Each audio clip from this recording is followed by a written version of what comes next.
Hey guys, this is John, and I'm playing Littleplotkin in the 5-minute pool on ICC. So Littleplotkin is someone I remember playing recently, and I can't recall what line we had last time. I'll just play, you know what I'm going to do? I'm going to play knight f3, and then after they play knight takes c5, I'll play g3. I'll play this variation. I don't think this line yields much to white, and we'll see if he knows what to do against it, but yeah, it leads to interesting positions, unbalanced positions. So now he'll take on c3, one way or the other. He takes with the bishop. So he's trying to establish this nice outpost on e4, and I will do my best to break it down. What I remember about this guy, I think I played him in Bullet, is that he's very quick, but he might make some dubious decisions as a result. I know that's earth-shattering. Someone who plays quick might make some dubious decisions.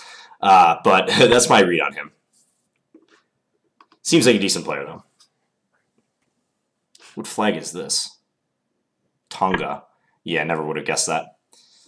Okay, so I'd like to get this knight out of my face. So I'm thinking f3, and then maybe I can play bishop f2 and stick, or sorry, bishop e3 and stick the bishop on f2. What about knight b3 as well? Knight b3 might be a good way to break down his knight pair, his knight duo. Let's do that first. Maybe I can do without the move f3. Maybe I can play bishop e3 straight away. Yeah, that makes sense. If bishop f4, he'll undoubtedly play e5. So let's just go bishop e3. Make him think about whether I plan to take on c5 or whether I plan to play f3 or just leave it. I think he may still want to play e5, just in an effort to get the bishop to e6.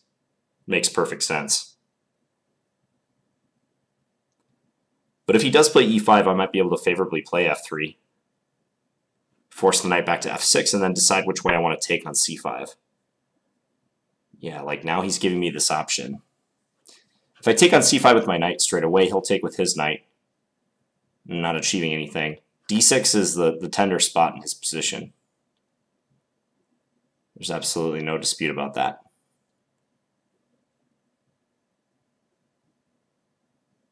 I might postpone action for one more move. Kind of thinking I want to go rook b1 for some weird reason. g4 is also interesting. Is g4 crazy? Probably not. g4 is probably all right. g4, he might go f4. I can't resist this move, though. I'm going to play it. Because I'm thinking if he responds with g6 to reinforce f5, I can take once and maybe the open g file, assuming he takes back with his g-pawn, is helpful to me. But then again, he may not take back with his g-pawn at all. He may do something entirely different.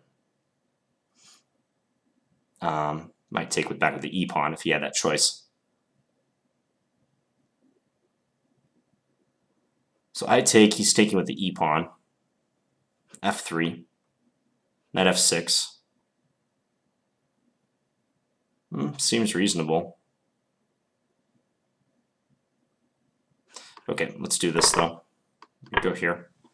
I'm thinking if knight f6, I'll play bishop d4 now and attack d6. I don't really want to take on c5 anymore, I've decided. I'd rather pressure his pawn. Okay, that was a little unexpected. Understandable, though. Wants to put his knight on g5, I think.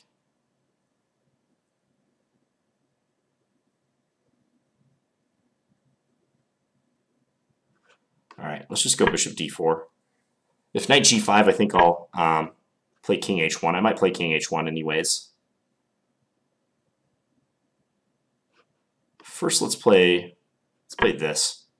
Threatening various things, like taking on f6, taking on f4, all that good stuff. Okay, let's hide our king. Might have to drop the bishop back to f2, I'm not sure. Like if he plays queen e7, I might want to play bishop f2.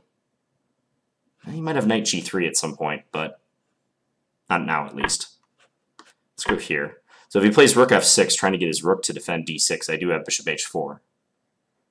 It's a nice point behind that.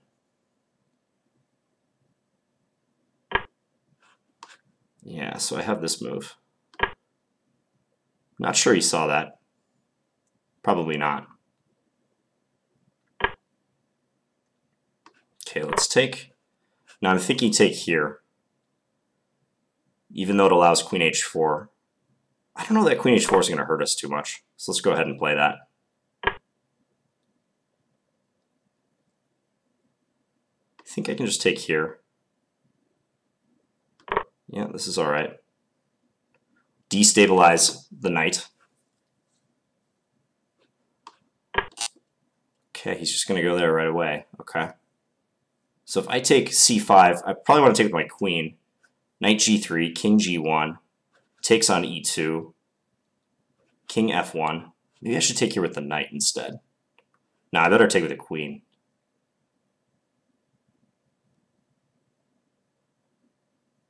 Yeah, let's take with the queen. Check, check. Playing very quick. So I take here, he's going to play queen takes g2. So that's kind of a bummer. But I have g1 covered. So at least there's that. Let's go here. He's going to go bishop h3.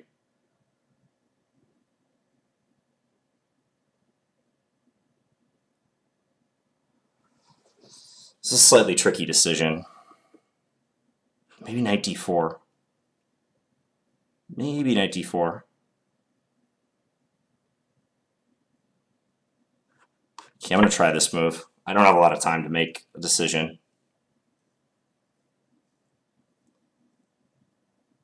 If knight g3 check, king f2. Check. I can go here.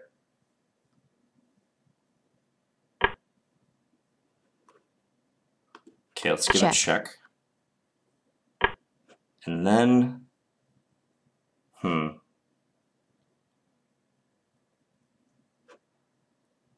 how do I defend?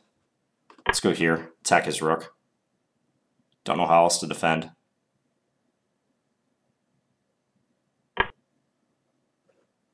Time warning. Yep. Time warning. Time warning is right. Okay, that's an absolutely horrible move. I didn't really know what I was doing right there. Check. Yeah. Check. Position's going down in flames. Check. Check. All right, I resign. You got me, littleplotkin. Yeah, it was hard to figure out with a limited amount of time. Maybe I should have taken with the knight on c5 to keep an eye on the bishop. I don't know. Bishop h3. It's actually very annoying, this pressure. The thing is, I don't know that he's really threatening much other than... Is he threatening anything here? Probably not. Because if he takes, I take it with my king. He can't infiltrate anywhere. Yeah, that's a little bit annoying.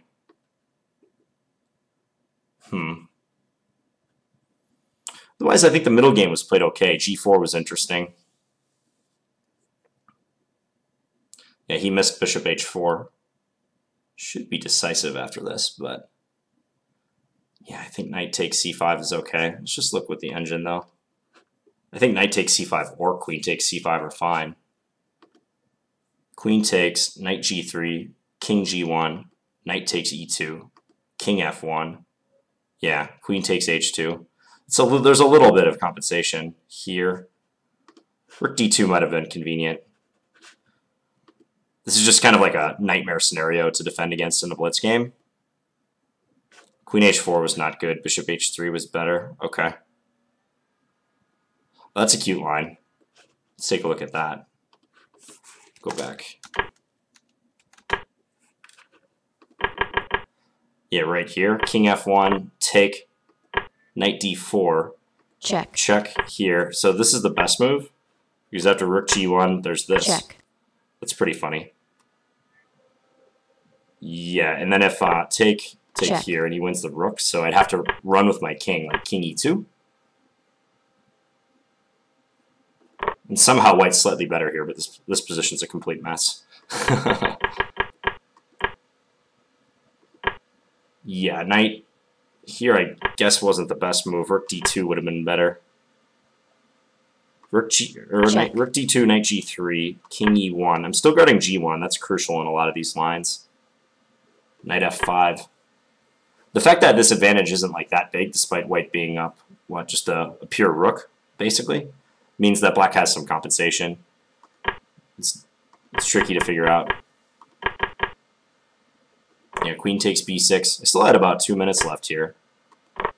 Just spent a little bit too long. King G1 would have been a nice prophylactic move. That's +8 and change according to the computer. Yeah, because then Knight G3 can always just be met by pawn takes, and these are loose. If he takes my knight on B3, I can take on E6 with check. That didn't occur to me. I was just kind of playing a forced line. Check. If I take with the knight on C5, does that change anything? Check. Here, here, Check. here. Yeah, I was worried about something like this. That's what I was concerned about. Knight D3 blocks the diagonal leading towards my king. King G1 would have been very nice. With more time, I definitely would have thought of that move, I think. So Check. Check. Yeah, and then Knight D4, check here. I knew Queen H4 could be met by this, but I couldn't figure out what to do after Bishop H3. This move just like confused me. I mean, I kind of panicked with like 38 seconds left. There's no threat though. Like if I play some random move, yeah, I'm still completely winning. He has nothing. There's no threat.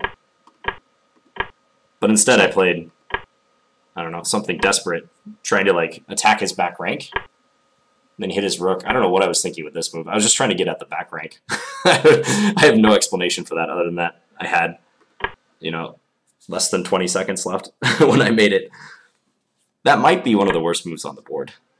Well, okay, there's worse moves, but that's got to be up there. It leads to force mate. Check. It's funny. Check. Check. Okay.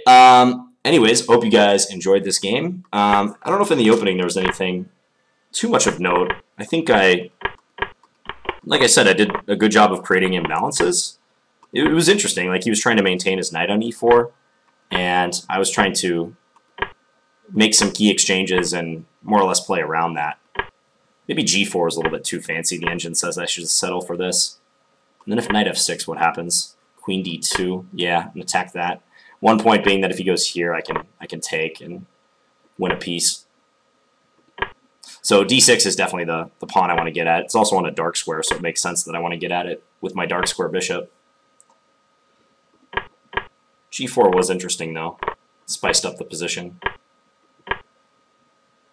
Okay, maybe I wasn't doing so hot here. I thought for sure he was trying to come to g5 with the knight, but that's why he played this way.